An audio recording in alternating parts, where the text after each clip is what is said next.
Yeah, my name is Brad Pettinger, and I'm a commercial fisherman. Lived in the state of Oregon my entire life. I fished since 1968. Was a kid with my dad, and anyway, just we're here in Newport, Oregon. Trawl, the West Coast Trawl Survey is really kind of unique in that we use industry vessels to do the actual surveying. And so there's actually 4 vessels that are incorporated each year. 2 in a late spring, early summer, 10-day contract, or 10-week contract. And they start in Mexico or Canada and then go all the way to Mexico. And each boat does about 170, 180 short 15-minute tows. And so the neat thing about it is there's the crew on board, right, the fishermen, as well as 3 NOAA scientists or some state biologists, and they do the sampling and the sexing of the species, measuring, and basically it's a look at the trend of groundfish species that live between 30 and 700 fathoms off the coast, and so it's very cost effective, which is great. But you also get scientists and fishermen actually interfacing for 45 days for each survey. And so it's really good there because really you build that trust, that bond between the 2 groups, and you just get a better product. And so this is like the 18th or 19th year we've done it. So we've got a great time series. So stocks are crazy healthy, got a great survey, tell us where we're at, and hopefully we'll never go back to where we were before. So it's really a great, it's really a cool thing to see those 2 groups coming together and working for the betterment at a great price. You know, I think that the council, when you have assurance about what the decisions you're making, it makes that job so much easier, right? Because no one wants to go back where we were at before. And so when you have good information feeding into that, it just takes a lot of, the things you're arguing about aren't really the hard things, right? Because your stocks are good. And that's really, we don't want to go back into overfish status. That's the number one. And so that's really, what we're doing now really checks that box. And so that is not necessarily on the table like it used to be or as a possibility.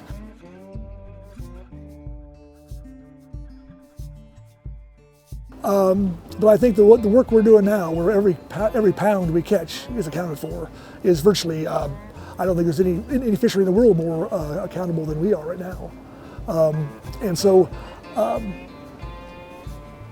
having that ability to know how much fish is coming out of the water, and also having the ability to be able to track that, to allow the fleet to do things that maybe they couldn't do 5 years ago, right? Because we opened the RCA, the Rockfish Conservation Area, because of the species were overfished. And we've almost rebuilt all the stocks now, except for yellow-eye rockfish. And that's still an issue for some fleets, but not necessarily for us, because we've got the cameras, right, or observers on board a boat. So we opened up the RCA, the Rockfish Conservation Area, to the fleet, because we can do that with assurance that they're not going to catch a fish they're not supposed to. And if they do, they have to they either have quota on their account to pay for it, or to cover the overage, or have to go out to the marketplace and then buy it. So I say accountability is a big deal. That's what Seafood Harvesters America, we're big into that. And we think the fisheries, the better information we have, the better off everybody is. Well, getting the fish stocks to where you want them to be, you've got to know how much fish you have in the water, and you got to know, you got to account for, or estimate, have a good estimation of what stocks, how much fish is coming out of the water. And so, if you know how much, since we're 100% accountable, right? We can set those quotas with assurance that they're going to be, with the information we have, that we set, it's going to be 1,000 ton. We're not going to go over that. It really makes a difference on how people view the world. And on top of that, you've got an investment in whether you issued the quota, the IFQs, or you bought them. You've got an asset that is worth something based on people's view of that, which is number one, basically what's the value of that quota, how many pounds you get in the coming years, right? So now you're a true shareholder in the fishery, a personal shareholder, right? So you're going to do things in a responsible manner because that quota, the value of it is based upon the health of those fish stocks. And so it really changes the mindset of how you view the fishery.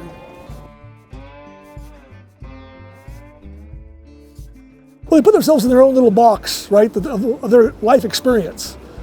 And really, we've only on this planet for a little while. And somebody that's only been in this career maybe for 10 years or 20 years, and this they see it and they think it's normal. But really, what is normal? And that's why it's really good that we're doing a lot more research in the ocean, what's going on. As far as there's actually an RSN, the regional scale node cable system offshore here, is taking those water samples, multiple times a day, around the clock. And so we're going to see we'll better handle long term what those trends look like. But really, going back to put yourself in a box, I jokingly referred to it as I've referred to fishery science, but really it's all sciences. It's static minds in a dynamic world. And it sounds kind of funny, but it really is because people are referring to what they know and that their past, their time frame they've been involved. I think the work we're doing is going to be better. Will be better shape to handle those changes here with the work I think that the scientific community is doing and will continue to do.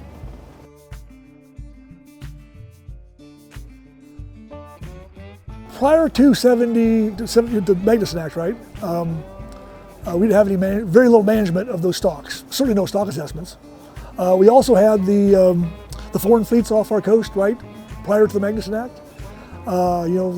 You see fleets of 10 plus factory boats, right, 300-400 feet, whatever, or bigger, going back and forth right out amongst the rest of the fleet. They took a toll. We kicked them out, and then we started developing our own groundfish fishery, right?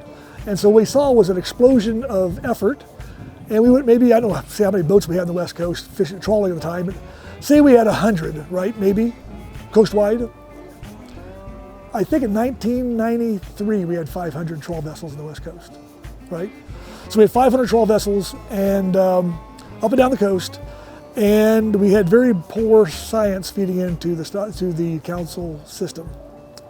And so on top of that, the survey they did at the time, they did the triennial survey, which basically an Alaska-class vessel with gear that really wasn't suited for catching the fish that we were catching.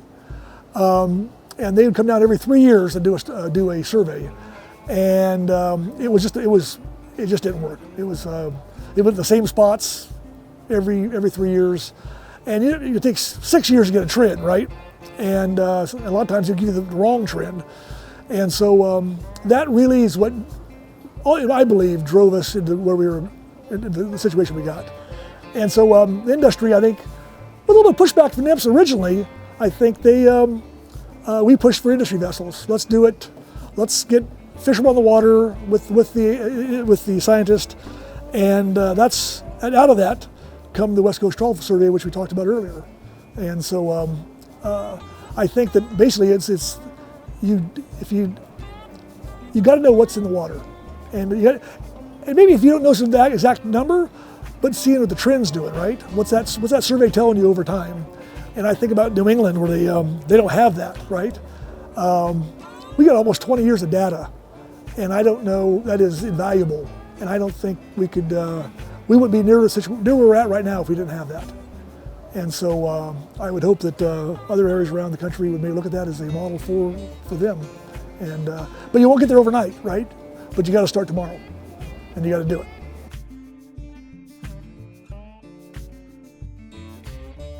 We certified, we're the first certified shrimp fishery in the MSC program in the world. That was pretty cool, right?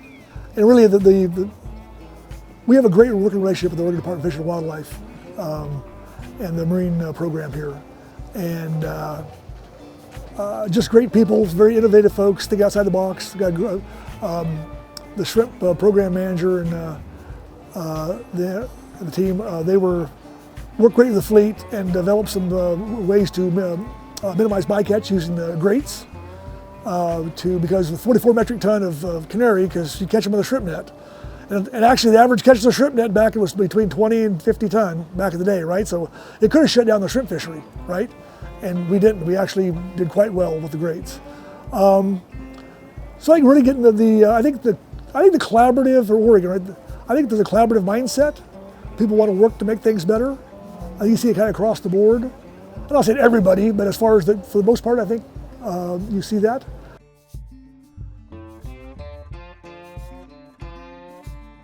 And part of that is because we don't have the processing capacity. If you look at California, I mean, there's only 1 or 2 plants down there. And it's really not, I mean, it's just really sad, because that's really, those communities have been hurt really bad. And so I think that's part of the economic side of things we need to look at, right? We rebuilt the stocks, but the infrastructure went away. And as you know, and waterfront property is pretty desirable. And once the fish plant goes away, and condos start going in, you don't get the fish plant back. The COVID has had a terrible toll on the industry. I think one of the processes I was talking to, like 65% of our market was the restaurant business. And it's been tough, would be an understatement. And so I think one of the good things of this whole thing is that we've hopefully created some more home users of fish, right? They're actually preparing fish themselves. Because fish can be pretty intimidating for some folks if they've never done it before. But it's really simple, it's easy. And I call it the original fast food. But hopefully there's be bright spots there. And hopefully as we get some stability in the system, some of that infrastructure and that will continue to grow. And we'll get some of this, you'll get the fish out of the water in we do, well, with I don't think any country probably has a better management system than ours as far as the health of fish stocks. And so if people really want to eat safe, sustainable, great protein, right? It's pretty hard to beat seafood. And so I'm hoping that the industry or the public will realize that and keep us going, because without them we're nobody.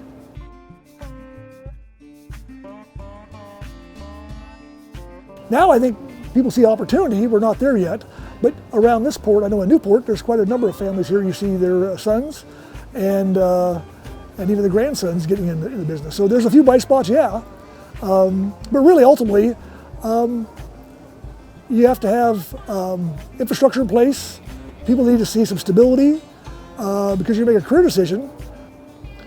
If you can handle that lifestyle, it's pretty rewarding. I mean, you see things you'll never see. You might see it maybe on National Geographic or something like that, maybe, right? I mean, but really, there's some really cool moments personally on the ocean. And when you're catching, that's pretty cool, right? When you get a good crew and everybody's working together, I tell you what, it's amazing how when things run just like a clock, right? I mean, everybody knows what they're supposed to be doing, they do it. It's really kind of a cool thing to see when guys are doing what they're supposed to be doing. I've been like crabbing, something like that, right? When you're running crab gear, and everybody's just clicking, you're just the buoys right there, bang, bang, bang. It's pretty rewarding, it really is, yeah.